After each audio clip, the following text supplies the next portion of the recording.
ఒక important topic, ఇప్పటి వరకు ఎక్కడ వినని టాపిక్ ఈ పాడ్కాస్ట్లో చేయబోతున్నాం.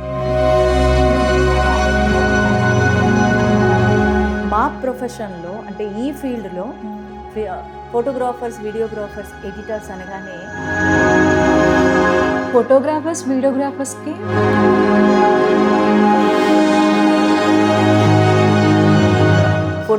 వీడియోగ్రాఫర్స్ ఈ ఇంజురీస్ నుంచి వాళ్ళని వాళ్ళు ఎలా కాపాడుకోవాలి? ఈ elbow pain and shoulder pain వాళ్ళు చాలామంది వస్తారు అన్నమాట.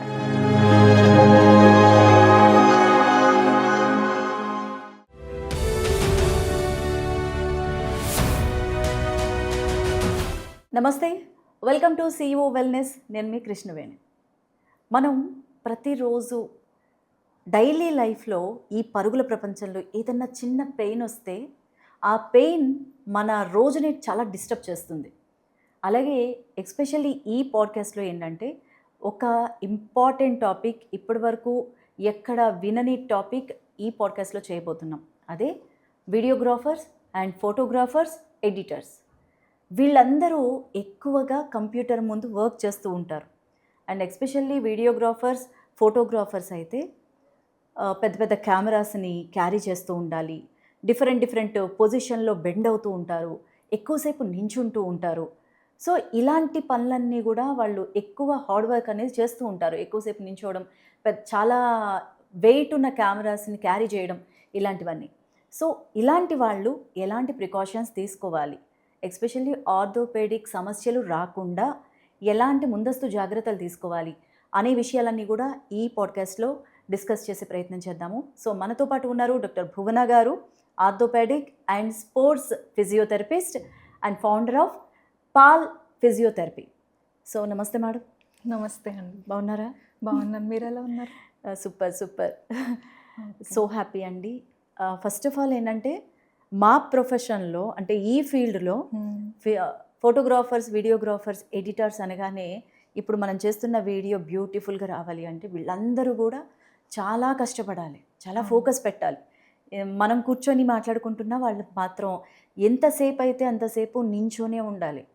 సో ఇలాంటి స్ట్రగుల్స్ అన్నీ కూడా వాళ్ళు ఫేస్ చేస్తూ ఉంటారు. సో జనరల్గా మీ దగ్గరికి వచ్చే ఫోటోగ్రాఫర్స్, వీడియోగ్రాఫర్స్ వాళ్ళ డైలీ లైఫ్లో ఎలాంటి ప్రాబ్లమ్స్తో వస్తూ ఉంటారంటారు? ఓకే, సో ఫోటోగ్రాఫర్స్, వీడియోగ్రాఫర్స్కి మెయిన్ ఉండేది ఏంటంటే ఎక్కువ కెమెరా, ఎక్కువ వెయిట్ ఉన్న కెమెరా, అప్రాక్సిమేట్లీ 2 to 4 kgs ఉంటుంది వాళ్ళ కెమెరా. అది కంటిన్యూస్లీ ఒక్కటే సైడ్ వాళ్ళు హోల్డ్ చేసుకుంటూ ఉంటారు. దానివల్ల షోల్డర్, నేను మెయిన్ ఇప్పటి వరకు చూసిన ప్రాబ్లం ఏంటంటే ఈ అప్పర్ ట్రెపీజెస్ అంటారు అనమాట, ఇక్కడ మజిల్ని. సో ఈ షోల్డర్ మీద ఎక్కువ ప్రెషర్ పెట్టడం వల్ల ఈ అప్పర్ ట్రాప్స్ మజిల్ స్వెల్లింగ్ అవుతుంది అండ్ మజిల్ నోట్స్ ఫామ్ అవుతాయి. బ్లడ్ ఫ్లో తగ్గిపోయి మజిల్ నోట్స్ ఫామ్ అవుతాయి అనమాట, టైట్ అవుతుంది.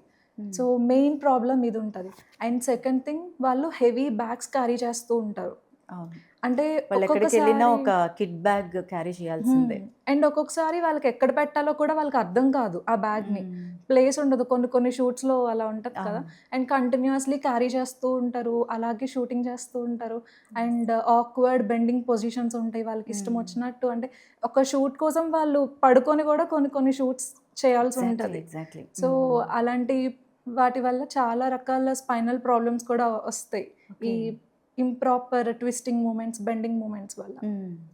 అండ్ ఇదంతా ఒక ఎత్తు అయితే ఇంకొకటి లాంగ్ సిట్టింగ్ అవర్స్ ఉంటాయి వాళ్ళకి ఎడిటింగ్ చేసేటప్పుడు.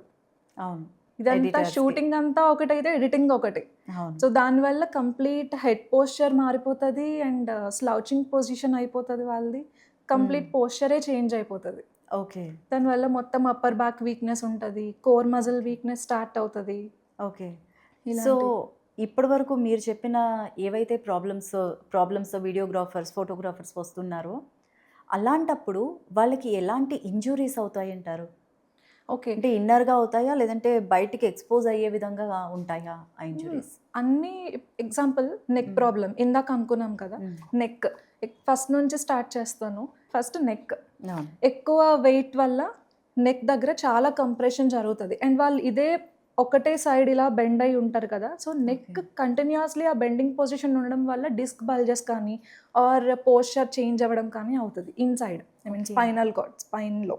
Okay. Okay. Next slouching position ఉంటుంది. అండ్ కెమెరా కొన్నిసార్లు వాళ్ళు లాంగ్ పొజిషన్లో పెట్టుకొని షూటింగ్ చేస్తూ ఉంటారు కదా. అవును. సో ఆ టైంలో వాళ్ళకి షోల్డర్స్ మొత్తం స్ట్రెయిన్ అవుతాయి. వాళ్ళకి రొటేటర్ కఫ్ మజిల్స్ కానీ స్ట్రాంగ్గా లేకపోతే చాలా ప్రాబ్లం అవుతుంది. Okay. And lower back pain, ఈ ఇంప్రాపర్ బెండింగ్ ట్విస్టింగ్ మూమెంట్స్ వల్ల లోవర్ బ్యాక్ పెయిన్ వస్తుంది. అండ్ లాంగ్ స్టాండింగ్ అవర్స్ వల్ల నీ పెయిన్స్ వస్తాయి. అండ్ అదే కాకుండా హీల్ పెయిన్స్ కూడా వస్తాయి. ఇన్ కేస్ వాళ్ళకి లోవర్ బాడీ స్ట్రెంత్ సరిగా లేదనుకోండి, ఆబ్వియస్లీ ఆ ప్రెషర్ అంతా ఈ యాంకిల్స్ మీద పడుతుంది, హీల్ మీద యాంకిల్ మీద పడుతుంది. సో అక్కడ కూడా పెయిన్ స్టార్ట్ అవుతాయి. ఓకే. అండ్ అదే కాకుండా చాలా మంది గింబెల్ యూస్ చేస్తారు కదా. ఈ మధ్య కాలంలో ఎక్కువగా వాడుతున్నారు గింబెల్స్. సో ఆ గింబెల్ ఒకటే హ్యాండ్తో పట్టుకొని ఉంటారు కంటిన్యూస్గా, చాలా వెయిట్ ఉంటుంది ఆ గింబెల్. దానివల్ల ఎల్బో పెయిన్. మ్యాక్సిమం పీపుల్ నా దగ్గరకు వచ్చిన ఈ ఫోటోగ్రాఫర్స్ వాళ్ళలో ఎక్కువ ఈ ఈ elbow pain and shoulder pain వాళ్ళు చాలామంది వస్తారు అనమాట. వాళ్ళకి ఎందుకంటే కంప్లీట్ ప్రెషర్ ఎక్కువ తీసుకునేది ఇదే, సపోర్ట్ లేదనుకోండి మధ్య మధ్యలో ఇలాగ పెట్టుకోవడానికి కూడా వాళ్ళకి అవ్వదు. సపోర్ట్ లేకుండా అదే కంటిన్యూస్ పొజిషన్లో ఉండడం వల్ల వాళ్ళకి definitely elbow muscles and shoulder muscles బాగా స్ట్రెయిన్ అవుతాయి. ఓకే. సో ఇన్ని రకాల ఇంజురీస్ అవుతాయి అన్నమాట ఒక్క పని చేసేటప్పుడు. మరి ఫోటోగ్రాఫర్స్, వీడియోగ్రాఫర్స్ ఈ ఇంజురీస్ నుంచి వాళ్ళని వాళ్ళు ఎలా కాపాడుకోవాలి? ఓకే. సో వీళ్ళు ఫస్ట్ థింగ్ ఎక్కువ స్లింగ్ బ్యాగ్స్ టైప్ కాకుండా బ్యాక్ ప్యాక్స్ టైప్లో యూస్ చేస్తే బెటర్ ఉంటుంది. ఎందుకంటే ఒకటే సైడ్ ప్రెషర్ ఎక్కువ పడకుండా ఉంటుంది. అండ్ సెకండ్ థింగ్, వాళ్ళు మధ్య మధ్యలో రిలాక్స్ అవుతూ ఉండాలి. అట్లీస్ట్ ఒక 1 మినిట్కో 2 మినిట్స్కి ఒకసారి కానీ హ్యాండ్స్ ఇలా పెట్టుకోవడం, ఎక్కడైనా రెస్ట్ చేసుకోవడం ఎల్బోస్ని. ఓకే. ఒక టేబుల్ పైన కానీ ఆర్ నార్మల్గా కూర్చొని వాళ్ళ ఒళ్ళో ఇలా హ్యాండ్స్ పెట్టుకున్నా చాలు, వాళ్ళకి షోల్డర్ పైన ఎక్కువ ప్రెషర్ పడకుండా ఉంటుంది. ఓకే. అండ్ మధ్యలో షోల్డర్ రోలింగ్ మూమెంట్స్ ఇవి చేసుకుంటూ ఉండాలి, ఇలా రోలింగ్ మూమెంట్స్ చేసుకుంటూ ఉండాలి. ఓకే. అండ్ ష్రగ్స్ చేసుకుంటూ ఉండాలి, ఇలా ఈ ష్రగ్స్ చేసుకోవాలి. నెక్ మూమెంట్స్ అండ్ ఇలా రొటేషన్స్, నెక్ రొటేషన్స్ ఇవన్నీ చేసుకోవడం వల్ల వాళ్ళకి టోటల్ మజిల్స్లో ఈ జాయింట్స్ అన్నిటికీ మొబిలిటీ ఇంప్రూవ్ అవుతుంది. సో ఎక్కువ స్ట్రెయిన్ అవ్వకుండా ఉంటుంది, కొంచెం మధ్య మధ్యలో రిలాక్సేషన్కి ఇదంతా. ఓకే. అండ్ ఇక్కడ ఇంకొకటి ఏంటంటే కొంతమంది కెమెరామెన్స్, వీడియోగ్రాఫర్స్ ఎక్కువసేపు నించుంటారు. మేము చాలామంది చూస్తూ ఉంటాం, ప్రెస్ మీట్స్కి వెళ్ళినప్పుడు మేము ముందు కూర్చున్న వాళ్ళు వెనకాల అవర్స్ 3-4 అవర్స్ ఇంకా అంతకంటే ఎక్కువే. సో అంతసేపు ఆ కెమెరా దగ్గర అలా నించుంటూ ఉంటారు. నించున్నప్పుడు మడమలు నొప్పులు వస్తూ ఉంటాయి చాలామందికి. అంటే చాలామంది మా కెమెరామెన్స్ చాలా పెయిన్గా ఉంది మేడం అంటూ ఉంటారు. సో అసలు మడమలు నొప్పి వస్తే వాళ్ళు ఏం చేయాలంటారు? ఈ మడమల నొప్పి నుంచి ఎలాంటి రిలీఫ్ పొందొచ్చు? సో వాళ్ళకి ఏంటంటే లోవర్ బాడీ మజిల్స్ ఎప్పుడైనా వీక్గా ఉన్నాయనుకోండి, హిప్ మజిల్స్, నీ మజిల్స్, యాంకిల్ మజిల్స్ వీక్గా ఉంటే టోటల్ ప్రెషర్ అంతా మీరు ఇందాక చెప్పినట్టు ఆ మడమ అన్నారు కదా, అక్కడ పడుతుంది అనమాట ప్రెషర్ అంతా. అండ్ హీల్ మీద పడుతుంది. ఓన్లీ అక్కడ మడమ దగ్గరే కాకుండా కొంతమందికి హీల్ పెయిన్ కూడా స్టార్ట్ అవుతుంది ఈ వెయిట్ వల్ల. ఎందుకంటే బ్లడ్ ఫ్లో ప్రాపర్గా అందక. ఎప్పుడైతే మజిల్స్ అన్నీ స్ట్రాంగ్ అయి ఉంటాయో వాళ్ళకి ఇలాంటి ప్రాబ్లమ్స్ రాకుండా ఉంటాయి. అండ్ దీనికి చేయాల్సింది ప్రాపర్గా జిమ్కి వెళ్ళి స్ట్రెంథనింగ్ చేసుకోవడం ఒకటి, అండ్ స్ట్రెచెస్ ప్రాపర్గా చేయాలి. ఎక్కిలీస్ టెండన్ స్ట్రెచ్ అంటారు, కాఫ్ స్ట్రెచ్, ఇవన్నీ చేయాలి వాళ్ళు. అండ్ ప్లాంటార్ ఫెసైటిస్ అవి స్టార్ట్ అవుతాయి కదా, so planter fascia stretch. And అదే కాకుండా ఒక ఎక్సర్సైజ్ ఉంది, ఇది ఇంకా బాగా హెల్ప్ అవుతుంది. ఈ షోల్డర్స్ రెండు ఇలా పెట్టుకోవాలి అండ్ ఎల్బోస్ ఇలా 90 degrees యాంగిల్లో ఉండాలి. అండ్ ఈ 2 parts ఉన్నాయి కదా, దీంతో ప్రెస్ చేయాలి, రెండింటిని ప్రెస్ చేసుకొని 10 seconds హోల్డ్ చేసి మళ్ళీ రిలాక్స్, మళ్ళీ 10 seconds హోల్డ్, మళ్ళీ రిలాక్స్. టోటల్ హ్యాండ్స్ అంతా బ్లడ్ సప్లై ఇంక్రీజ్ అవుతుంది దీనివల్ల. ఓహోహో. అప్పుడు కొంచెం పెయిన్ రిలీఫ్ అవుతుందా? వాళ్ళకి బాగా హెల్ప్ అవుతుంది, బ్లడ్ ఫ్లో ఇంక్రీజ్ అవ్వడం వల్ల కొంచెం స్ట్రెయిన్ తగ్గుతుంది. ఓకే. బట్ ఇప్పుడు చాలామందికి వర్క్ ఫ్రమ్ హోమ్ ఫెసిలిటీ ఉంటుంది. దానివల్ల ఏంటంటే 12 hours అంటే 10 hours అబౌవే సిస్టమ్ వర్క్స్ అనేవి చేస్తున్నాయి.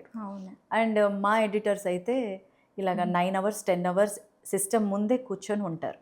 సో అలా సిస్టమ్ వర్క్ చేసేటప్పుడు వాళ్ళ పోస్చర్ ఎలా ఉండాలి, వాళ్ళు ఎలాంటి ప్రికాషన్స్ తీసుకోవాలి, ఎలాంటి జాగ్రత్తలు తీసుకుంటూ వాళ్ళు వర్క్ చేయాలి? వాళ్ళు తెలియకుండానే స్లౌచింగ్ పొజిషన్లోకి వచ్చేస్తారు. వాళ్ళు ఎడిటింగ్ చేసేటప్పుడు ఆ ఇన్వాల్వ్ అయిపోయి ఒక పోస్చర్ వాళ్ళకి వచ్చేస్తుంది, ఇలాగ బెండ్ అయిపోతారు. అలా కాకుండా షోల్డర్స్ కాన్షియస్గా బ్యాక్కి పెట్టుకొని ఉండాలి. ఓకే. అండ్ ఒక ఎక్సర్సైజ్ ఉంది, జస్ట్ షోల్డర్స్ రెండు బ్యాక్ అని 10 సెకండ్స్ హోల్డ్ చేయడం, మళ్ళీ రిలాక్స్.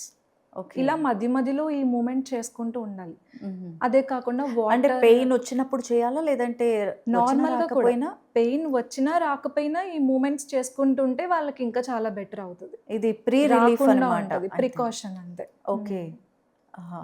అండ్ ఈ రోలింగ్ మూమెంట్స్ ఒకటి, రిస్ట్ మూమెంట్స్ ఒకటి, రిస్ట్ మూమెంట్స్ ఓకే. ఒకటి, హ్మ్. అండ్ ఇందాక ఇది చెప్పాను కదా, ఓకే. ఈ ఎక్సర్సైజ్ ఒకటి, అండ్ మధ్య మధ్యలో ఈ స్పైనల్ మూమెంట్స్ ఒకటి, ఓకే.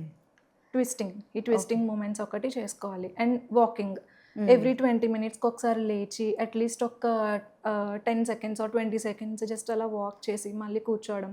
అండ్ హీల్ మూమెంట్స్ చేసుకోవడం, ఐ మీన్ యాంకిల్ మూమెంట్స్ చేసుకోవడం. తర్వాత నీ జాయింట్ మధ్య మధ్యలో ఫోల్డ్ చేసి మళ్ళీ స్ట్రైటన్ చేసుకుంటూ అలా చేయడం. సో అన్ని జాయింట్స్ని మూవ్ చేస్తూ ఉంటే బ్లడ్ ఫ్లో ఇంక్రీజ్ అవుతుంది, ఓకే. మజిల్స్ ఫ్రీ అవుతాయి.